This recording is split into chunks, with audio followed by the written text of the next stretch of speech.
সুপ্রিয় দর্শক, আমরা এক বোনকে পেয়েছি যিনি একটা বইকে, আপনি কি বই কিনেছেন দেখি? হিজাব আমার পরিচয়। আচ্ছা, যে হিজাব কি প্রকৃতির অন্তরায় বলে আপনি মনে করেন?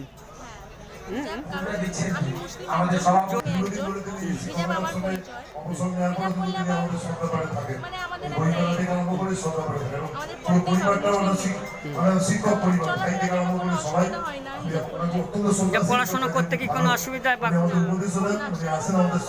রাস্তাঘাটে কেউ কিছু উত্তক্ত করে কি? কেউ কিছু মুসলিম দেখলেই বোঝা যাবে হিজাব পরি। আমাদের প্রধান শিক্ষক হয় না, কেউ বলতেও পারবে না সেরকম কিছু। আর এটাই আমাদের পরিচয়, সব রাজার শিক্ষা নিকেতনের প্রধান শিক্ষক। কারণ এখনকার জেনারেশনে যেসব দেখছি, ডক্টর বিদ্যুৎ ব্যানার্জি, তাকে আমরা বরণ করে নেব। বেহায়ার মতো মানে চলাফেরা করে, তারাই বেশি ধর্ষিত হয়। ডক্টর বিদ্যুৎ ব্যানার্জি মানে সেরকম করলে সেরকম নজর খারাপ, মানে কোনো কথাই উঠবে না হিজাব করলে।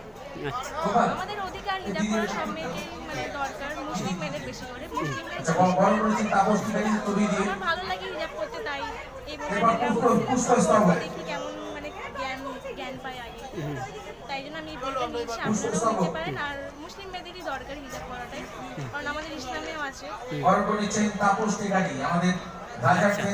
আপনার নামটা কি? আমার নাম সাইমা পারভীন। কোথা থেকে এসছেন? আমার বাড়ি পূর্ব বেড়াবে। হ্যাঁ, পূর্ব বেড়াবে। পূর্ব বরাবর। জি জি।